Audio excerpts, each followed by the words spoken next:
warahmatullahi wabarakatuh. Bagaimana kabarnya hari ini anak-anak? Semoga masih diberi kesehatan. Pada kesempatan hari ini Pak Guru akan belajar tentang materi akidah akhlak. Dalam hal ini Pak Guru akan menyampaikan materi tentang indahnya akhlak terpuji ketika bertamu. Anak-anak nanti akan kita bahas masalah akhlak bagaimana ketika kita bertamu. Sebelum kita masuk ke materi, apa tujuan dari pembelajaran ini? Yang pertama, siswa dapat mengetahui adab bertamu. Tujuan yang kedua, siswa dapat mengetahui waktu kapan yang pas untuk bertamu. Dan tujuan yang ketiga adalah siswa dapat mengetahui hikmah dari bertamu. Mari anak-anak kita masuk ke materi. Apakah anak-anak tahu apakah itu bertamu? Bertamu adalah dalam bahasa Arab biasanya diartikan ata li ziyarati. Artinya apa? Artinya datang berkunjung. Itu menurut bahasa. Sedangkan menurut istilah, bertamu merupakan kegiatan mengunjungi sahabat, kerabat, atau orang lain dengan tujuan untuk menjalin persaudaraan ataupun untuk suatu keperluan lain dalam menciptakan kebersamaan dan kemaslahatan bersama. Jadi, pengertian bertamu itu dapat kita lihat dari bahasa dan istilah. Sebenarnya sama. Penjabarannya bagaimana? Jadi bertamu itu tidak hanya berkunjung ke kerabat kita yang jauh, tetapi bertamu juga bisa diartikan kita berkunjung ke tetangga kita. Misalnya ketika Hari Raya Idul Fitri, kita berkunjung, kita bersilaturahim, itu sama halnya kita bertamu. Setelah bertamu, siswa tidak hanya bertamu, siswa harus mengetahui adab atau tata cara dalam bertamu. Adab itu apa? Adab adalah aturan yang harus kita jaga, harus kita laksanakan agar apa? Agar akhlak kita terlihat akhlak yang baik. Dalam hal ini Bapak akan menjelaskan tentang adab bertamu. Yang pertama apa? Yang pertama adalah mengucapkan salam. Anak-anak pastinya sudah tahu bagaimana bunyi lafal atau lafaz salam. Kalau belum tahu, Pak Guru akan melafalkannya. Bunyinya bagaimana? Bunyi mengucapkan salam. Assalamualaikum warahmatullahi wabarakatuh. Itu adalah adab yang pertama. Jadi ketika kita bertamu, yang pertama kita lakukan adalah mengucapkan salam. Hal ini sangat sepele, tetapi biasanya kita lupa untuk mengucapkan salam. Kemudian yang kedua, adab yang kedua yaitu meminta izin masuk. Artinya apa? Artinya ketika kita berkunjung ke rumah seseorang, kita harus izin dulu kalau kita mau masuk. Jangan sampai kita datang tidak mengucapkan salam kemudian langsung masuk. Hal itu berarti bertentangan dengan adab. Kemudian yang ketiga, posisi berdiri tidak boleh menghadap pintu. Artinya ketika kita bertamu di rumah seseorang, berarti posisi kita harus membelakangi pintu. Maksudnya apa? Maksudnya agar nanti ketika si pemilik rumah keluar, dia tidak kaget kita berada di depan pas pintu. Kemudian adab yang keempat adalah bertamu tidak boleh lebih dari 3 hari. Ini biasanya sering kita lihat ketika orang bertamu kemudian dia menginap atau bermalam di rumah yang bersangkutan, itu tidak boleh lebih dari 3 hari. Jadi tamu itu harus dimuliakan. Tetapi pada hari pertama kedua, ketiga. Tetapi pada hari selanjutnya, hari keempat, kalau si tamu itu tidak pulang, maka kesunahan kita sebagai pemilik rumah untuk menghormatinya sudah berkurang. Itu berarti artinya apa? Artinya ketika kita bertamu, jangan sampai kita menginap lebih dari 3 malam, karena itu dapat menyusahkan orang si pemilik rumah karena menjamu kita. Kemudian adab yang berikutnya adalah kembali pulang jika tuan rumah tidak mengizinkan masuk.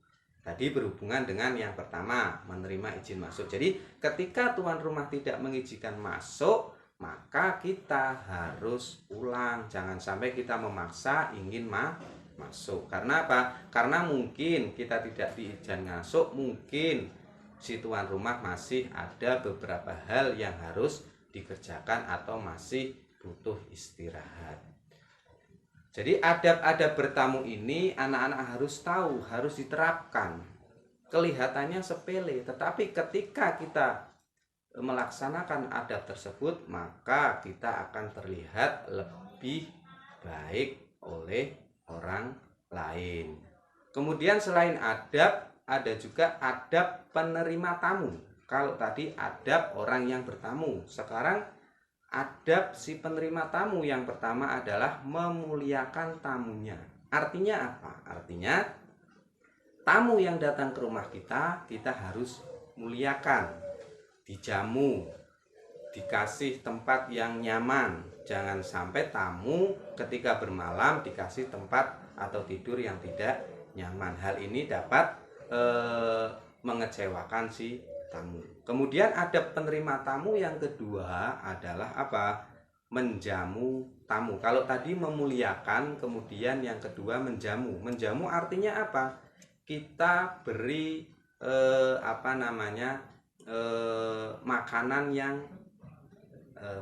yang sesuai lah. Jangan sampai kita menerima tamu dikasih makanan yang tidak sesuai atau makanan yang tidak kita makan. Artinya kita harus memuliakannya, dikasih tempat untuk istirahat yang nyaman. Kemudian yang ketiga, menemani tamu ketika makan. Jadi ketika kita menjamu tamu untuk makan, maka kita jangan pergi, kita harus menemani dia makan. Walaupun kita sudah makan, kita harus menemaninya. Menemaninya artinya jangan menemani saja, menemani ikut makan. Jadi ketika tamu makan, kita ya ikut makan. Walaupun kita sudah makan, ya kita makan sedikit, tidak apa-apa. Kemudian yang keempat, tamu dilayani selama 3 hari. Artinya apa? Kesunahan bagi penerima tamu melayani tamu hanya 3 hari. Itu anjuran dari Rasulullah. Jadi ketika kita menerima tamu, yang diwajibkan atau disunahkan kita menghormatinya itu selama 3 hari. Kalau 3 hari itu si tamu belum pulang, berarti si tamu itu tidak mengetahui adab bertamu. Makanya kita siswa harus mengetahui adab bertamu, adab penerima tamu. Kemudian kita lanjut, adab penerima tamu yang terakhir adalah bila tamu akan pulang, maka diantar sampai pintu rumah. Artinya, ketika tamu berpamitan, jangan sampai kita masih duduk, tetapi kita bangun, kita antar sampai ke depan pintu rumah. Jangan sampai ada tamu yang mau pulang, kita masih duduk, tidak melayaninya, itu akan membuat hati tamu itu akan kurang enak. Makanya kita sebagai seorang siswa harus betul-betul tahu adab bertamu dan adab penerima tamu. Kemudian tata cara atau adab bertamu, ada adab bertamu waktu yang pas untuk bertamu. Jadi selain tadi ada juga waktu-waktu yang pas untuk bertamu. Ada waktu yang pas untuk bertamu, namun ada waktu yang tidak tepat untuk bertamu. Waktu yang pas bagaimana? Waktu ya sesuai dengan anjuran yang ada di materi ini. Kali ini yang Pak Guru bahas adalah waktu yang dihindari atau waktu di mana kita tidak boleh bertamu. Yang pertama yaitu waktu sebelum sholat subuh. Mengapa demikian? Karena waktu sebelum sholat subuh biasanya si pemilik rumah masih bersiap-siap untuk melaksanakan sholat subuh. Masa kita bertamu kok masih pagi? Itu tidak baik. Karena waktu-waktu pagi itu setelah melaksanakan sholat subuh, mungkin si pemilik rumah mau melakukan aktivitas rumah seperti mencuci dan lain-lain, maka itu waktu kurang tepat. Kemudian waktu yang dihindari saat bertamu berikutnya adalah waktu sholat atau waktu zikir.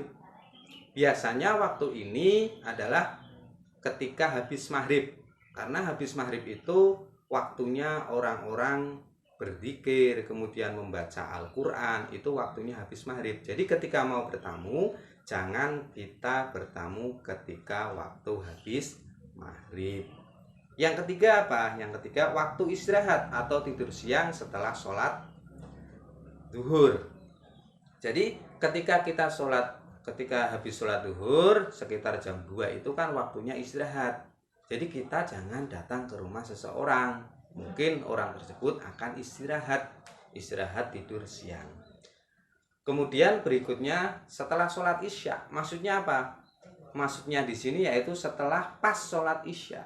Tetapi kalau jam 8 ke atas diperbolehkan, tetapi dengan catatan jangan sampai kemalaman sampai jam 11. Jam 8 sampai 9 itu waktu yang pas untuk bertamu. Mengapa materi ini disampaikan? Gunanya untuk apa? Agar siswa-siswa tahu waktu-waktu yang pas untuk kita bertamu. Karena dengan mengetahui kita waktu-waktu bertamu, maka kita akan lebih mengerti tentang aturan-aturan yang ada. Tidak sembarangan untuk bertamu ke rumah seseorang. Selain tadi adab bertamu, kemudian adab penerima tamu, tadi juga ada waktu-waktu yang dilarang untuk bertamu. Yang terakhir adalah hikmah dari bertamu. Jadi hikmah atau materi yang dapat kita ambil dari bertamu itu apa? Yang pertama, bertamu dengan adab yang baik dapat menumbuhkan sikap toleran. Jadi seseorang ketika bertamu dengan aturan, dengan adab, dengan tata cara, dengan waktu yang pas, maka akan tercipta sikap toleran, saling menghormati. Orang yang bertamu menghormati orang yang dikunjungi. Orang yang dikunjungi pun sebaliknya akan menghormati orang yang bertamu. Karena kedua-duanya tahu, orang yang bertamu tahu adab bertamu, orang yang ditamu tahu adab cara menerima tamu. Kemudian hikmah yang kedua apa? Hikmah yang kedua adalah bertamu dapat menciptakan perdamaian dan mempererat persaudaraan. Jelas, dengan kita bertamu maka kita menjalin silaturahim. Dengan jalinan silaturahim tersebut maka tidak ada perpecahan. Kalau kita bertamu berarti otomatis kita tidak ada masalah dengan orang tersebut. Beda dengan kita ketika ada masalah, pasti kita malas untuk bertamu kepada seseorang. Maka dalam Islam dianjurkan kita untuk selalu berdamai. Artinya apa? Diwujudkan dalam bertamu. Ketika kita bertamu, maka hal-hal mempererat persaudaraan itu akan muncul. Kemudian hikmah berikutnya ketika kita bertamu adalah bertamu sebagai sarana berdakwah. Maksudnya apa? Penjelasannya bagaimana? Maksudnya ketika seseorang bertamu, contohnya ke rumah ustadz ataupun kiai, kemudian ulama, ketika kita bertamu, kita sowan, maka di situ akan ada siraman-siraman rohani yang diberikan si pemilik rumah. Jadi kita tahu, kita diingatkan apakah selama ini kita sudah baik atau belum. Itu maksud dari bertamu sebagai sarana berdakwah. Kemudian hikmah yang terakhir itu adalah dapat diluaskan rizki dan dipanjangkan umur untuk beribadah.